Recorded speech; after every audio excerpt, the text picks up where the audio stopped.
Hello and welcome to Pagabo Live, a new initiative designed to promote knowledge in the public sector. My name's Tom, and over the next hour or so, we'll be talking about decarbonising the public sector leisure facilities with our panel of industry experts. Hi, my name is Lisa Massett. I'm Associate Director and the London and South East Sports and Leisure Sector Lead at Atkins Realis. Good afternoon, everyone. I'm Keith Ashton. I'm CEO of Space and Place, or S&P, as most folk call us, and we are sports, leisure and entertainment specialist in the architecture and delivery world. Good afternoon, everyone. My name is Daniel Arms. I'm the Technical Director at Ash Construction. We are a general contracting firm working in the leisure industry, working on the Pagabo framework. Hello, everyone. I'm Guido Furgeri, structural and R&D engineer of the Italian company Mirfa Pools. Thank you for the invitation and to all the participants for being here with us. Thank you very much, everyone. So today's event, as the last few have been, is going to be a Q&A session. So we're going to go and talk through some of the key talking points around the pros and cons of retrofit against new build when it comes to decarbonisation, some of the certifications that are available and whether they're worth the paper they're written on, and also the role of the swimming pool in all of this. We'd also love it if you as the audience can get involved as well. So please feel free to ask as many questions as you'd like using the Q&A box. You can find that at the bottom of your Zoom screen. We'll get to question and answers around the end of the webinar, although having chatted with this panel already, they're a pretty chatty bunch. So we'll try and get as many questions in as we can before the end of the webinar. We'll also be running our regular polls throughout the session, so please make sure that you're responding to these nice and promptly. It helps us guide the conversation and really kind of moves everything on for us. So without further ado, here is that first poll of the day. James, if you could fire that up now, please. How aware are you of the different ways to decarbonise a leisure facility? So that's one for our audience there. We'll give you around 30 seconds to vote on this, and we'll see what the results are as they come in. I do like the way we can't vote. I did notice that, yeah. I'd like to think that as the panelists, we might have a little bit more knowledge than anybody else, but we'll see. James, if you could finish that poll now, please.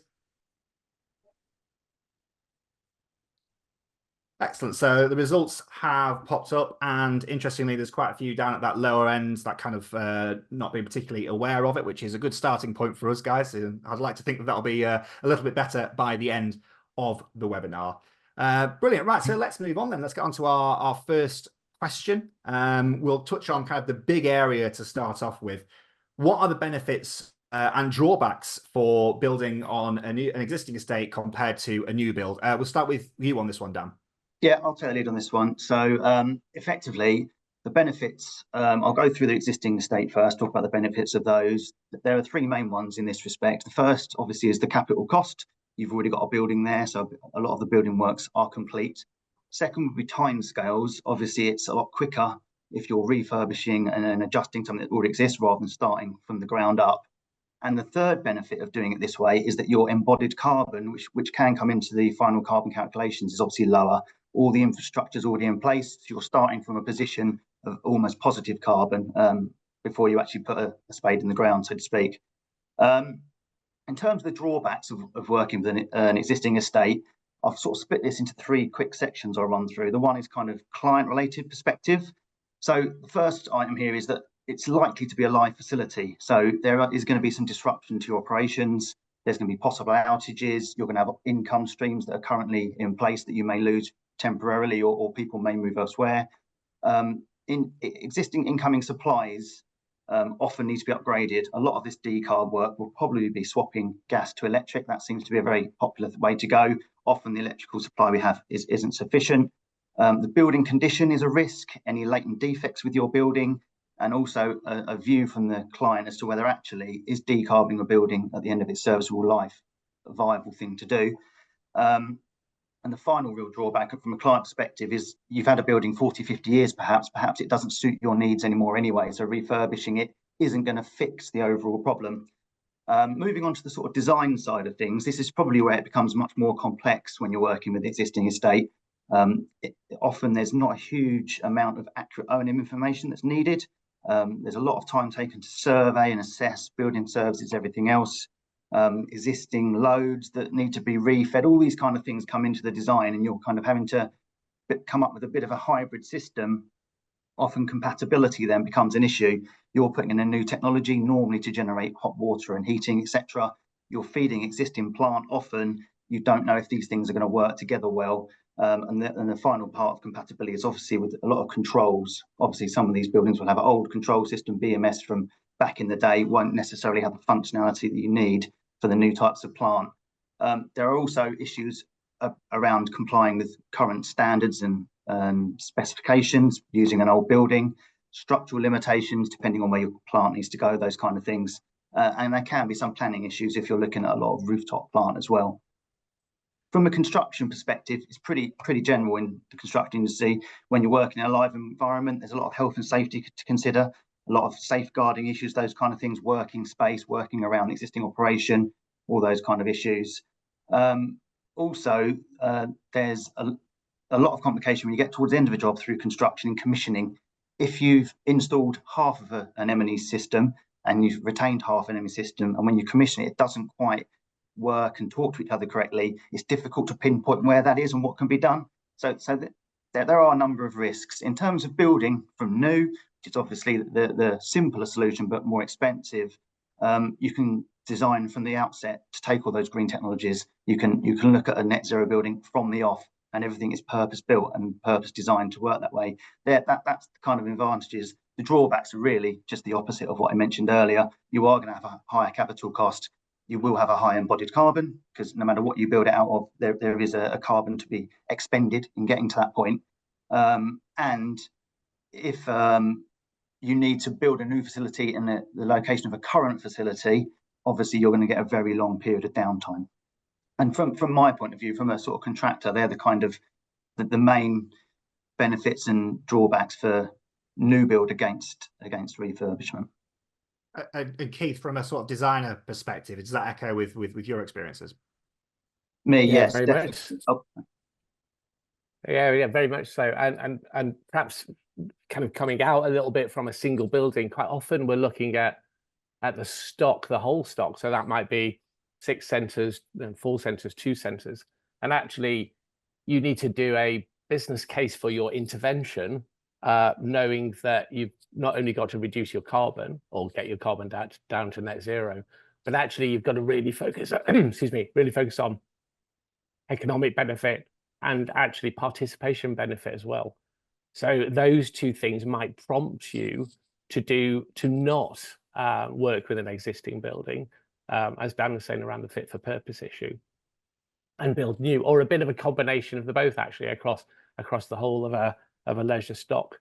And actually the kind of most important thing is that the focus on whole life economics and whole life costs, because your decarbonization interventions are not necessarily, or not always, if you don't do them right, and there's a whole load of people who are not doing them right, they won't actually save you any money in the long run. And all you're doing is effectively decarbonizing a product which you really should have got rid of in the first place. Thank you very much, Keith. Guido, obviously the swimming pool, very much the heart of most leisure facilities. What's your experience with these kind of benefits and drawbacks of new build versus retrofit? Yeah, Tom, when deciding between building on an existing estate or starting a new building, in the pool industry, there are solutions for both scenarios, such as refurbishing older pools, for example, with a steel panel that already includes a waterproofing layer, or a stainless steel modular structure for new buildings. For sure, there are benefits and drawbacks in each case. And when dealing with on an existing estate, of course, benefits are that cost and time efficiency. So refurbish walls or floors without major demolition saves time and money. Also, there's the preservation, because of the original pool layout and surrounding structure are maintained and preserved. Also, there's a less environmental impact. So renovating requires fewer material compared to full rebuild. Of course, there are also drawbacks. So there's structural limitations. So some older pools may be too damaged, limiting what can be done, or there could be unforeseen costs. For example, renovation may reveal hidden issues, increasing project scope, and costs. For what regards the new build, it is possible to do a customization. So there's the chance to create a fully customizable, durable, and efficient pool using a stainless steel bolted modular structure, for example. Or for large events like in existing stadiums or arenas, a prefabricated temporary pool that has not the need to be anchored to the facility floor offers a solution that can be later disassembled and reinstalled permanently in a different place. And also there are drawbacks in this case for new building because it means higher costs and time. So a new build requires a larger initial investment and takes longer to complete. And at the end, environmental impact, because new construction can have a higher environmental footprint than renovation. In summary, it is possible to provide flexible solution, whether refurbishing or building new, but the main theme is for sure the expected usage of the pool and of the building in order to get the right balance between cost, time, and of course, long-term value. Thank you very much, Guido. That's a really good overview of the pool's kind of role in all of this. We're going to move on to our second question now around government funding. Now, we're not going to need to tell the audience here that the public purse is quite tight at the moment. So what is the kind of government funding and support that's available for this kind of decarbonisation? And is it enough? Lisa, we'll go to you with this one. Yep, okay. So I'm referring here in general to either decarbonising via retrofit of existing leisure centre or replacement with a new leisure centre. As Tom has mentioned, that many leisure centres have faced financial challenges and partly due to budget cuts and increased operational costs. So unfortunately, sports and leisure are not statutory services like social care or schools. So local authority are responsible for funding many of their public sector leisure centres. Normally it's from the overall funding that they get from the central government, local taxation, other sources like borrowing or proceeds that they receive from sale of land and properties. So all the level of support can vary significantly. It really depends on the financial health of each local authority and their priorities. The funding avenues are not a long list and often not adequate, but the most common ones are Sports England, capital grants, and the most recent one are their public pool support funds. There are leveling up funds, which have benefited quite a few in the past years. However, whether it's going to be continued or not, we'll have to wait and see on the budget coming out. There's also Section 106 contribution from other development in the area, funding contribution from partners like NHS by incorporating healthcare within leisure centres, brownfield site funding, which is not many have heard of, but if you're building on a brownfield site, that's something that you can look into. And there are other fundings that link to sustainability, including the Green Heat Network Fund that support the exploration of green heat network solutions. Some part of the country also have local net zero accelerator pilots, which help combine authority that deliver green initiative. And last on my list are the Low Carbon Skill Fund and the Public Sector Decarbonisation Scheme, or most commonly known as SALIX, which many have heard of. So is it enough? It's really subjective and depends on specific needs, because each local area has got different population size and different socio-economic factors, depending on local authority. The facility conditions, some are poorer than the other. And also government budgets normally fluctuates, depends on how much money they have got for each financial year, as well as very high competition for the available funds like SALIX. So at this point, I think Keith would like to talk about SALIX. Yeah, I'm not delighted to, Lisa. So SALIX is really interesting. We are heading to what's called SALIX Phase 4. Well, we hope we're heading to that if the current government continue with it, which we expect they will, given that we are all signed up to the Paris Agreement or the Climate Change Act. Interestingly, the SALIX funding to date has been around interventions which don't always save you money. Now they can do, but they don't always do. Now, and we're a great believer, or I'm a great believer, that what we need to do going forward is understand what affordable decarb looks like. That's the critical thing, because if you're doing affordable decarb and you create a business case for decarb, actually you'll get much more buy-in, and you can fund it through the traditional ways that kind of Lisa set out in terms of normal leisure stock funding. One interesting thing coming down the line for us as an industry is that at some point we will have to offset the carbon that we are using, because we're not ever going to get rid of it all.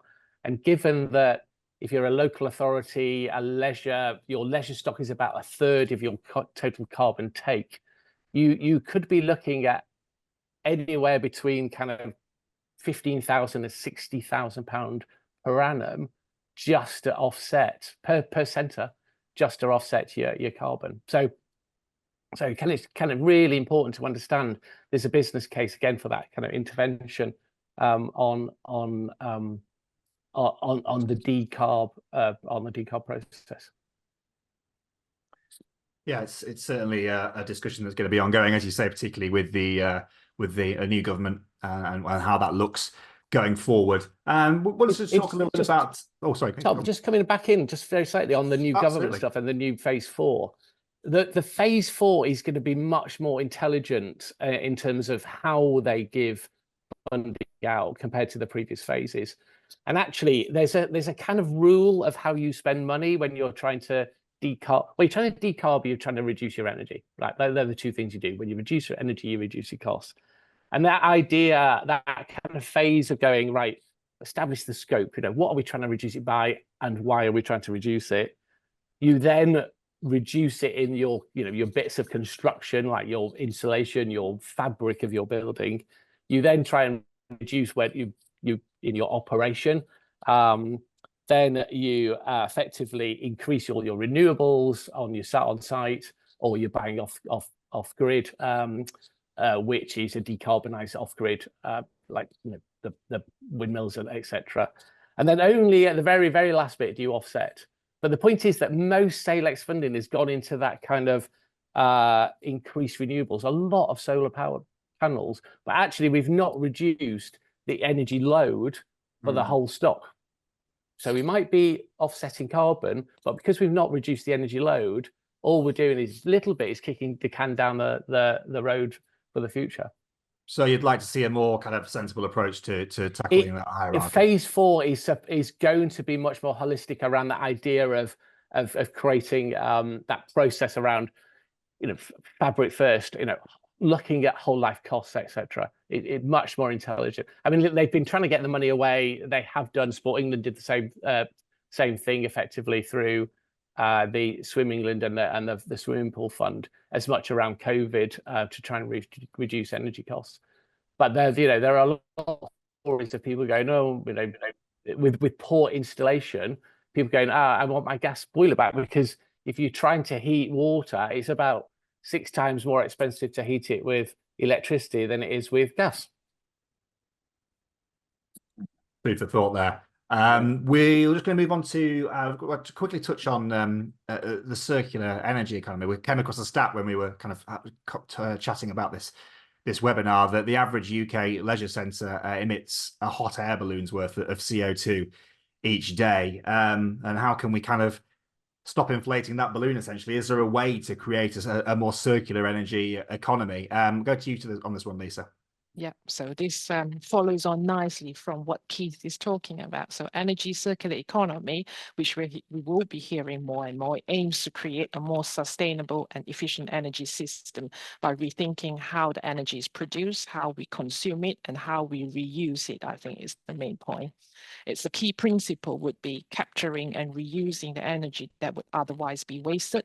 So it can be that technology that's such as waste heat recovery, and also getting the energy from the waste processes. So we can be utilizing smart technology such as smart grid, sensors, and data analytics to optimize the energy use and integration. This may include managing demand more effectively and ensuring that the energy distribution is responsive to the real-time needs. For instance, an area-wide heat district system that circulates heat between the swimming pools, the schools, the offices, and residential in an area, because the heat demand of all these users are all at different time of the day. So we must be able to do a system that we use all this energy more smartly. The other principle of energy circular economy will include creating a system where energy is continuously cycled through different users. So for example, the excess electricity is generated from renewable sources might be stored in battery or used in the grid stabilization, and then redirected for use when renewable generation is low. So there are many benefits of energy circular economy. However, there are many implementation challenges because it requires significant changes to existing infrastructure and system. Upfront investment is always a big cost attached to it, and also requires policies and regulations that incentivize these changes. Otherwise, it can't go forward. So I'm just hoping that hopefully not too long, we might see not just data center that heat swimming pool, but also heat generating from children running around at school. We can store that heat and we can use that to heat swimming pool or the houses down the road in the evening. Yeah, certainly approach that would make a lot of sense. We're going to probably touch on data centers a little bit later, because that is a real hot topic, if you pardon the pun, in sense of reusing energy. We're going to move on to the next section now, but before we do that, it's our second audience poll. We're all on that journey to net zero, so it's one for the audience here. Do you have a preference towards retrofit or building from new? That can be based on your experience, what your local authority, if you work for one, is looking to do in terms of their strategy going forward. It'd be interesting just to get that view. So if we could fire that poll up now, please, James. So we're on that journey towards net zero. Do you, as the audience, have a preference towards retrofit or building from new? Obviously, we touched on a few of the challenges and benefits of both approaches earlier in the webinar, so I'd be interested to see what the audience thoughts are. So James, if you could stop that poll now, please. We'll have a look. So interestingly, about 70-30 is the split, pretty much dead on the nose. The 70% saying that they prefer to go with retrofit, 30% going for new build. It'd be interesting we might touch on that if we get time at the end, just to see whether we think that that's representative of the experience that we've all had. In fact, we're going to move on to a question about projects now. So we'd like to hear from our panel here about some of the some project examples that demonstrate decarb in these public sector leisure facilities. Keith, can we start with you on this one, please? Yes, so many people will probably have heard of the St. Sidwell's Points, which was a sports centre we designed actually quite a few years ago now for Exeter City Council. It was a driver through Exeter having a real need from the perspective of their members top down, but also their communities down in Exeter around becoming one of Britain's most green councils. They had been building housing for quite a few years under a certification system, and I know we're going to talk about certification in a minute, but a certification system called Passive House. And there's a big kind of clue with what that really is targeting, Passive House, in that it's houses, not £44 million leisure centres. So it's the first multi-zonal sports centre on the planet that anyone's ever tried to do anything like this. And the theory behind Passive House is that you're reducing the energy take. So you're reducing the energy load that the building actually uses, whether that's electricity or gas, but any sort of electricity, any sort of energy in effect. And it does that by being highly insulated. So think about a thermos flask. If you put hot stuff in, it'll stay hot. If you put cold stuff in, it will stay cold. That's the kind of simple model of what a passive house building looks like. And at the same time, when you screw the top on tight, it keeps the air in, so you don't get very many air changes at all. And then what you do is you have very, very, very intricate, and some might say overcomplicated, control mechanisms to move energy around the building so it's appropriate for reducing the energy cost. Now, the extra cost to this was about 15% on a normal kind of leisure centre build, and the payback for that extra 15% is about, given that the energy prices went up, it was planned to be about 15 years. In reality, because of the energy prices changing, it's more like 7 years. So that already, you know, we're starting to see that feedback coming through. One of the biggest challenges for it is that, and this goes back to what I was saying at the beginning, is that if you're doing it for economic, carbon and participation reasons, it was designed through the business case which was a conservative business case, to have around 750,000 users a year. But because it sat in the town centre with its old stock surrounding it, i.e. other leisure centres which had some intervention, but not the same sort of intervention, all the participants moved to a single building. So when it was designed for 750,000 people, it was actually getting 1.2 million people. And if all of us are about a 1 kilowatt bar fire, okay, so that's how much heat we generate. And if you put an extra 750,000 1 kilowatt bar fires in a thermos flask, it's going to get really hot. So the real challenges around how you operate it. The pool, we do some very clever stuff around moving the heat into the pool. But the pool was running at 30 odd degrees the first few months, which you could kind of boil a chicken in. It was so warm. Now it's sorting itself out, and actually some of that is through operation and pricing strategies to try and get people to move to the other centres. But of course, what Exeter have worked out is that they've got to now do the interventions at the other centres, which they have an aspiration for anyway under their decarb strategic needs. But those things are going to have to be accelerated. Excellent, Keith. That's yeah, it's a project that we've certainly followed very closely over the years, and it's great to hear some of the learnings that have come from that kind of first attempt. We had a saying in leisure. We had a saying is that, you know, this really is not a normal project. It is far from normal, but actually it should be. You know, that's the whole point. Is the industry needs to learn, and we've got lots of lessons we want to feed back into the industry so that the next one, doesn't matter who's designing it or who's building it, actually is better than St. Sidwell's. That's the mission here. Excellent, thank you, Lisa. That's an example from your team as to So the next one from Keith is the Spelthorne Leisure Centre. So that's a new built wet and dry leisure centre built to Passive House Classic standard. It's just achieved PC last week, and it's passed all the stringent air tests, which is a big achievement. And similar concept to St. Sidwell. It's gone through all the stringent process throughout the whole of the build process, and it will going to continue to have that monitoring over the next 2 years to make sure that it actually achieves what it says. So it's designed to achieve 60% carbon reduction, 50% water saving by using and also 60% energy saving, and the payback period, that was before energy crisis. We did the analysis, and it's going to get paid back by about within 8 years. So the numbers might have moved slightly. However, it's a much more improvement and carbon friendly building than what they have now in a very old existing leisure centre. So that one is at the point it started off a few years ago that it was designed to a traditional design, non-passive house.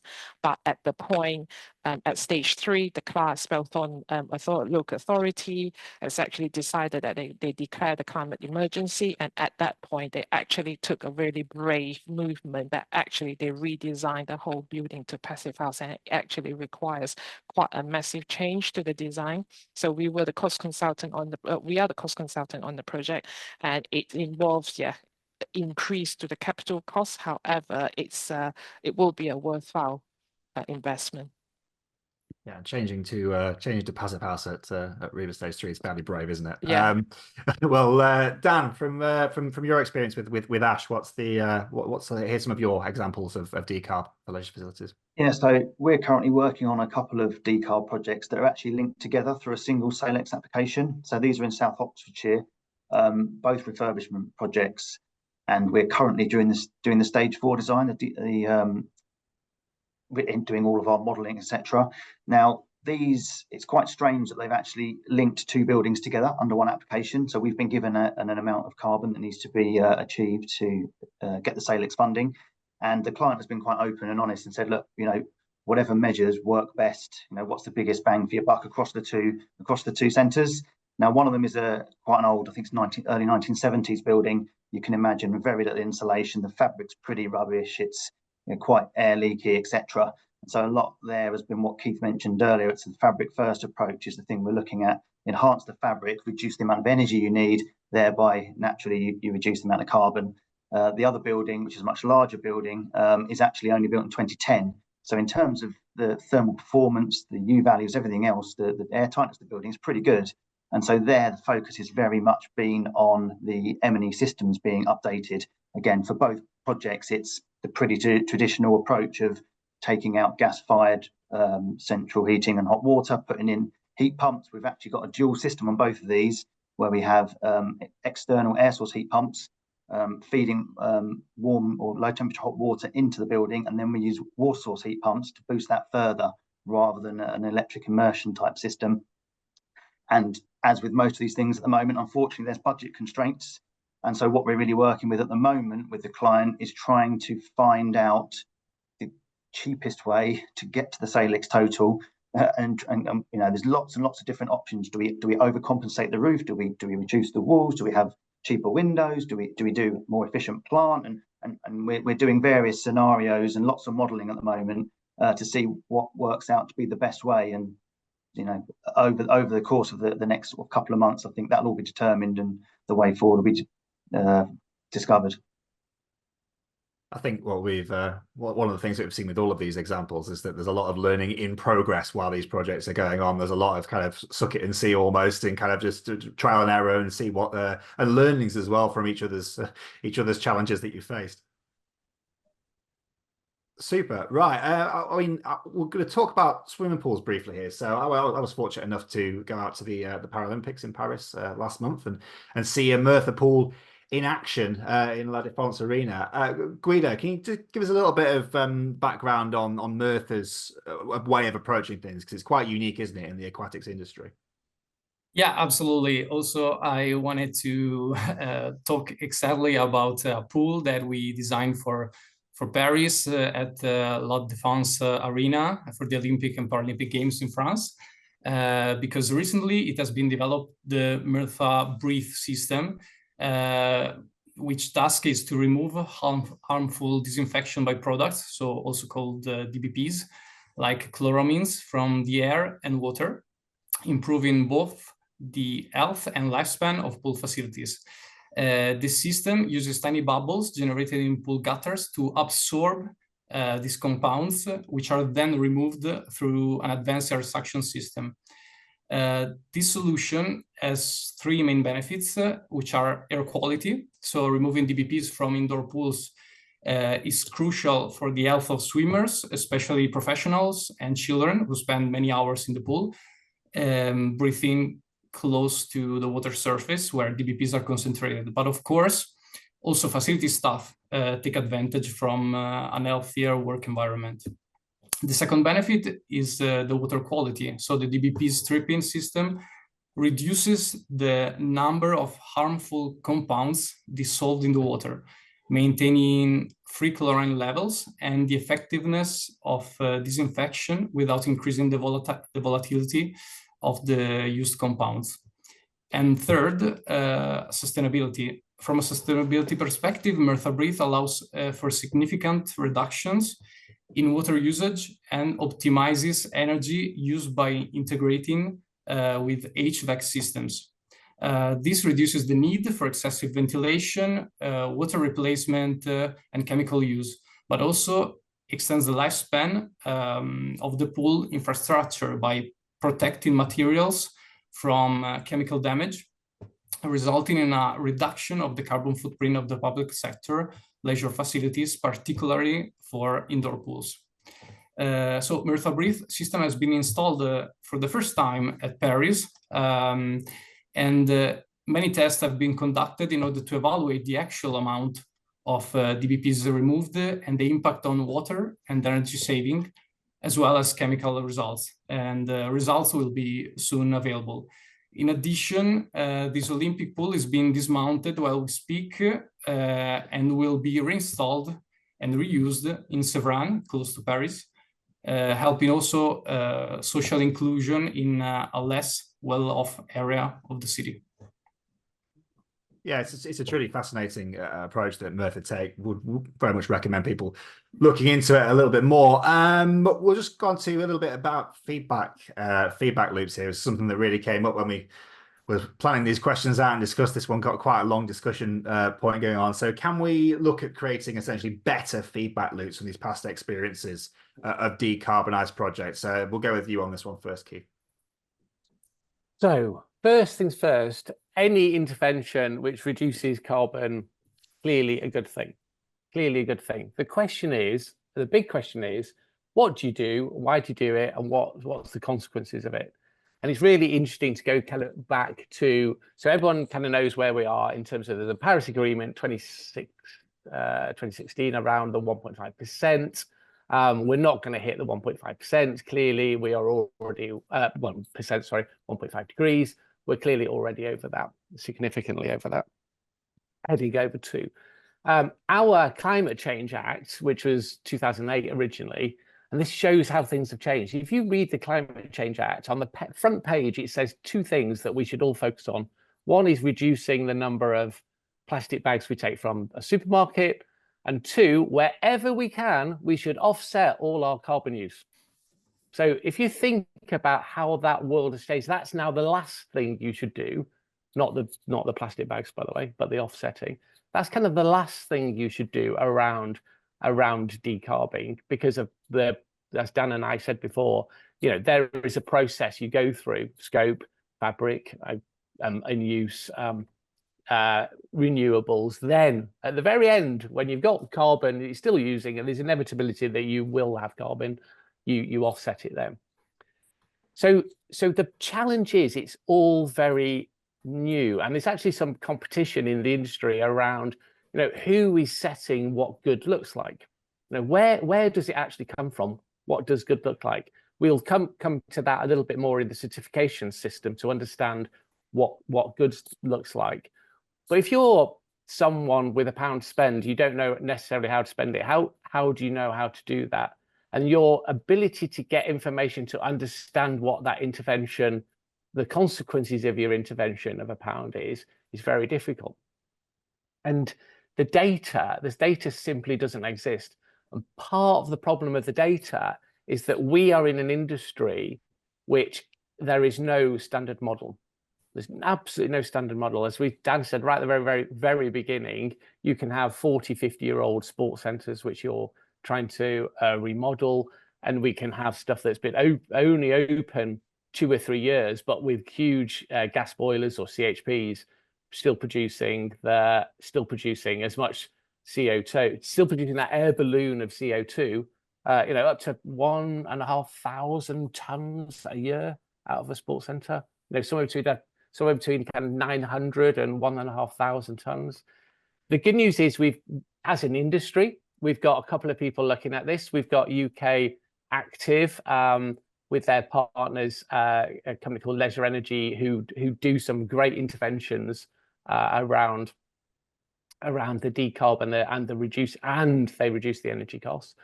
But we need to persuade both kind of government and their quangos, for example, Sport England, to do more around understanding what best practice actually looks like. And I'll give you some little examples. In St. Sidwell's in Exeter, when you have a shower, there's a shower trap, and literally all the hot water, all that energy is going down the drain, literally going down the drain. So we recover the heat from the shower trap, and we put that heat back into the swimming pool. We're doing another passive house over in Fermanagh in Northern Ireland, west side of Northern Ireland at the moment, where we're getting so much energy off that from St. Sidwell's, we're actually pumping the water back up again a couple of meters, putting it in a little Venturi tube, and then recovering even more heat of it off the shower trap. And remember, and just to put this in context, if your average house, right, and that's somewhat all of our houses, our average house uses about as much energy as in a year as the space of 2 showers in a sports centre. So that's how much difference you can make to both your carbon and your energy use. But actually, it's up to us as an industry to come together and encourage that feedback loop and share information. We really are trying to share with everybody all of the learnings from the stuff we're doing on both decarb and all of our retrofit stuff that we're doing, so that we understand where and why do you spend £1 and what on an intervention, and what's the consequence of it. Great stuff. Thank you very much, Keith. There's some real insight there, and clearly something you're very, very passionate about. Dan, we'll just go to you quickly on this one as well.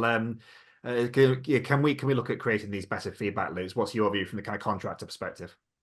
Yeah, so obviously, as the contractor, we work throughout the design and construction of these buildings, and we model them, with these very detailed net zero models, PHPP, passive house models, all done on a computer, all very theoretical. What we're currently doing now with a number of projects that we finished about 2 years ago is going through a kind of post-occupancy evaluation period. It's very important for us to get feedback from the end user as to whether the energy being used in the building is what the model predicted was going to happen. Because if we don't have that feedback and don't get that validation, we don't know that it actually works as it's going to work. So we're going through a whole series of that now with a number of clients. And in general, the good news is that most of them do perform to approximately the energy levels that we said they were going to. It's very cyclical. You can imagine we're putting lots of PV panels on a roof and everything else within a building. In the summer, they're almost paying nothing because they're getting so much from the PV. In the winter, the heating demand's higher, but they're getting very little from the PVs. And what actually happened with both these projects, we handed them over in December, and the client's end user occupied in January. And then I got loads of phone calls. Our bills haven't gone down. What's going on? And then we had this whole discussion about, and it's a bit about client expectation. Net zero carbon doesn't mean it will cost you nothing to run your building. It doesn't mean that in any sense at all. I mean, as Keith alluded to earlier, at the moment, I think gas is a quarter the price of electricity. So we're taking out gas, we're putting in electricity. So you might only be using half the energy, but you're paying 4 times as much for it. So it's very important to set those expectation levels early.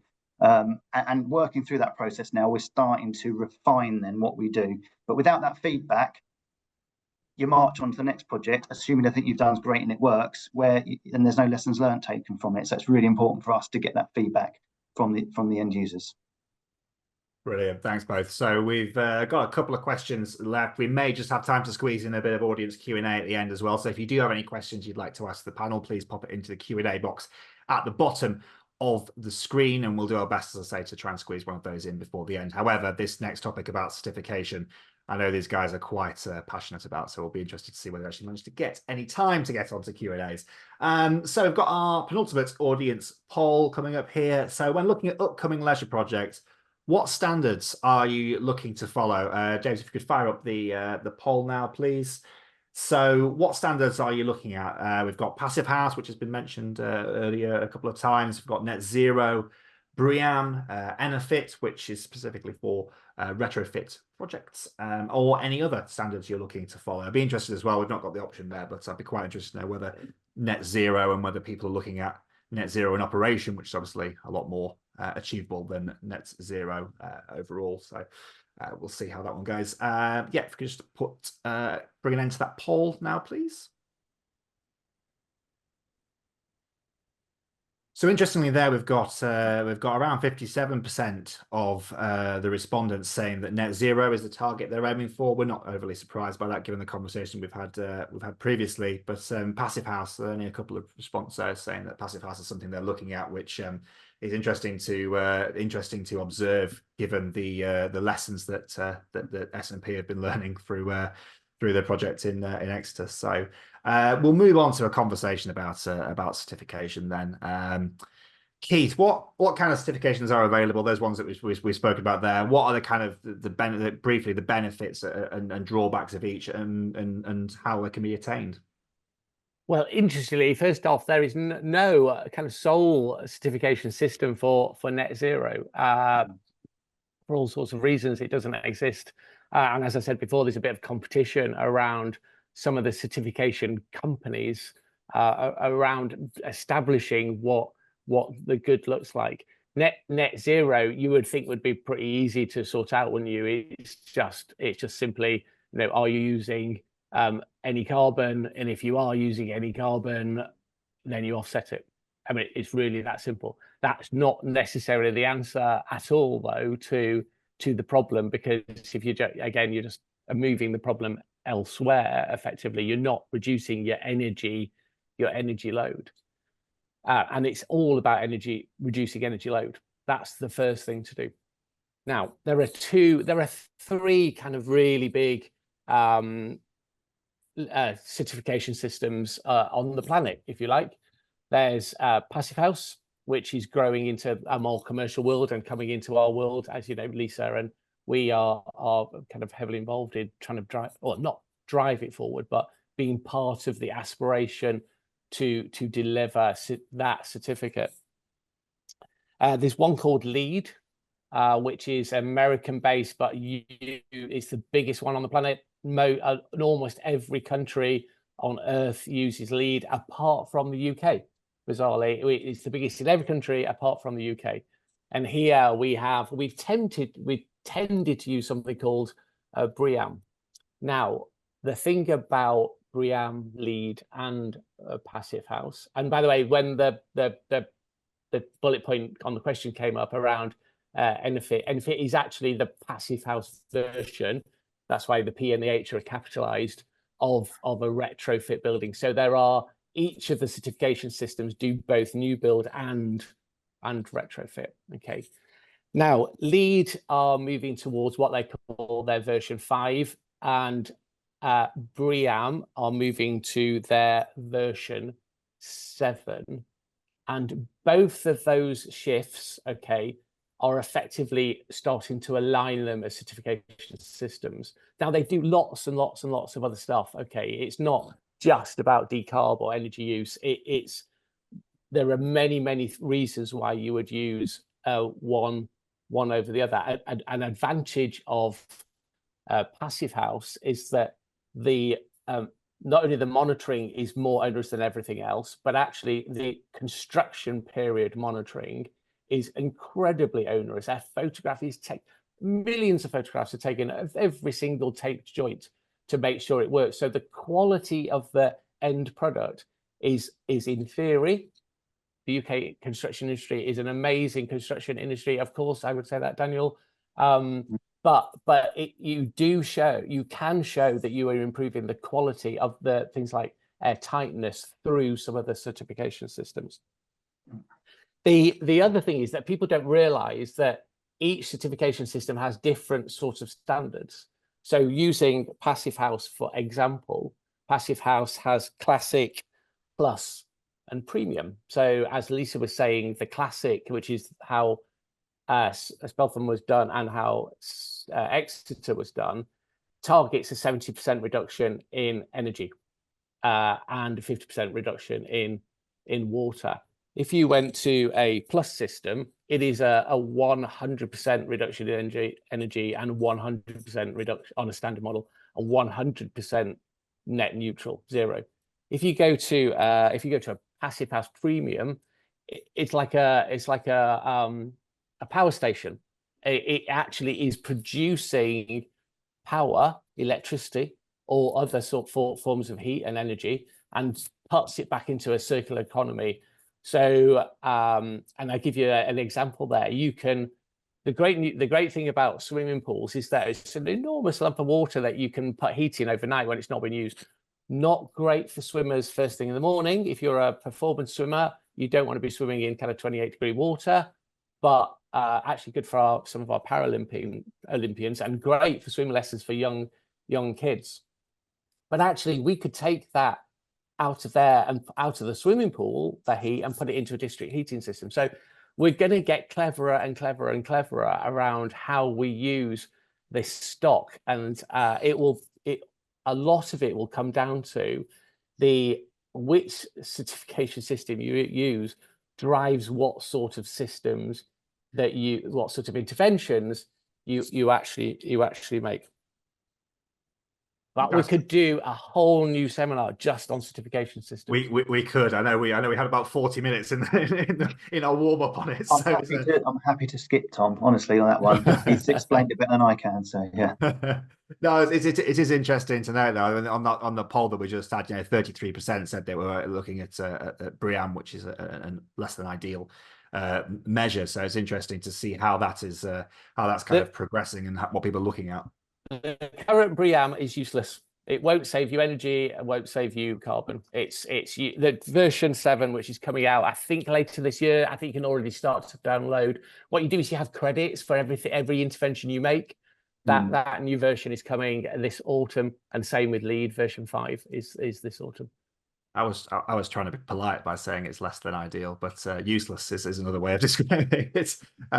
Super. So we're going to go on to what now is our last question for the panel before we wrap up.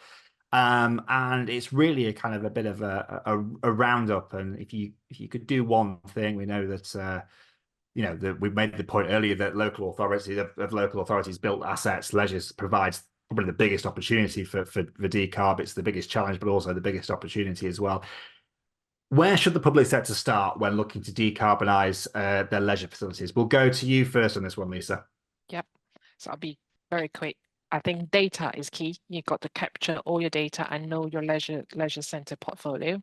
Review your leisure strategy, how you're going to take your portfolio forward, the age, the lifespan, whether they meet demand, current demand, future demand. You analyze your carbon, the costs, the engineering solution, then only you deliver the intervention.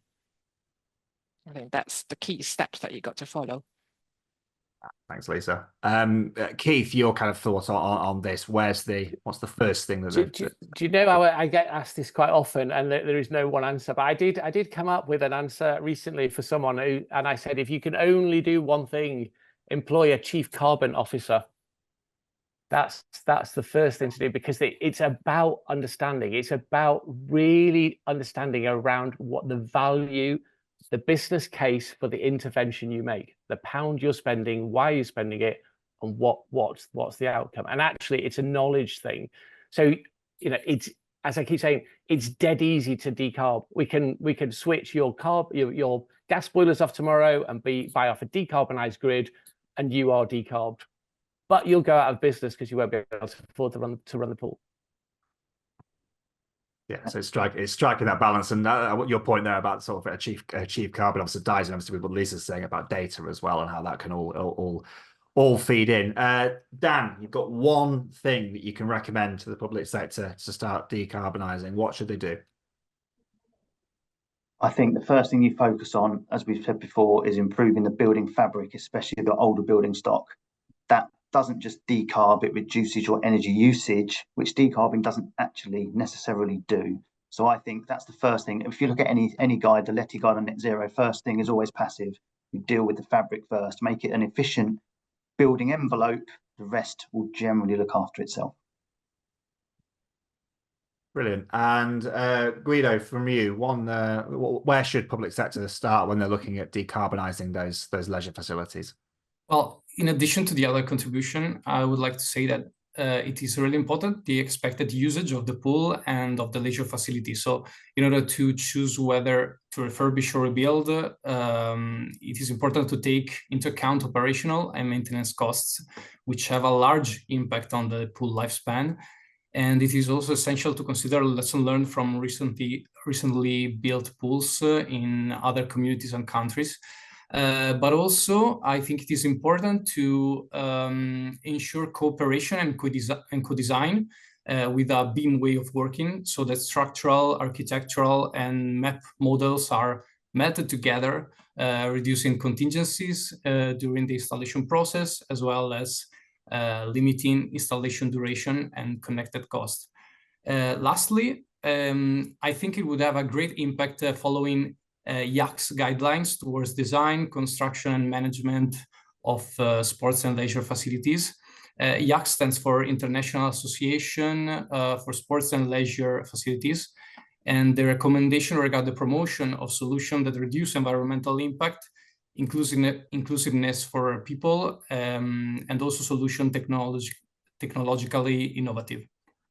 So, however, these guidelines are not mandatory yet, but could have a huge positive impact on the decarbonization of leisure facilities.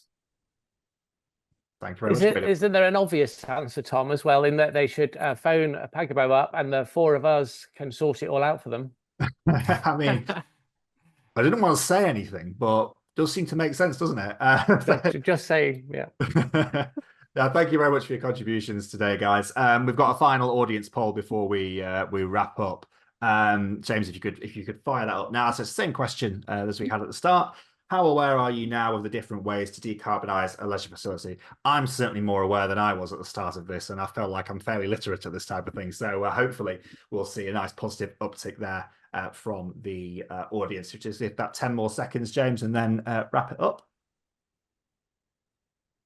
How more confused are you, I think? It's just done more harm than good. It'd be really embarrassing if it had, guys. Yeah, James, you can finish that now, please. Oh, the suspense was killing me then for a second. Brilliant. So as you can see there, so out of the respondents there, we've got most people have thankfully said that they are now much more aware than they were at the start of how we can decarbonise our public sector leisure facilities. That is unfortunately all got time for. Thank you very much to Lisa, to Keith, to Daniel, and to Guido for your input today. A really, really interesting conversation, and more than 100 attendees of today's webinar, so a really good number of people hopefully picking up a little bit of knowledge there. So everybody who has registered to join today's webinar is part of the ongoing Pagabo Live community, so you're all automatically going to receive a link for our next session, which will take place in October, details of which are on your screen now. We'll be talking about the future of technology in the construction industry, which I know is going to be a very interesting topic and a wide-ranging one as well. There's also going to be a newsletter that comes out around a week after every Pagabo Live session. It'll have a recording of the webinar, a little written summary as well, and also have it in podcast form as well, so you can listen in for further insights from the team as well. Hopefully you found today useful. If you have, make sure you tell a colleague and tell a friend, and we'll see you next month for our next session. Thank you very much.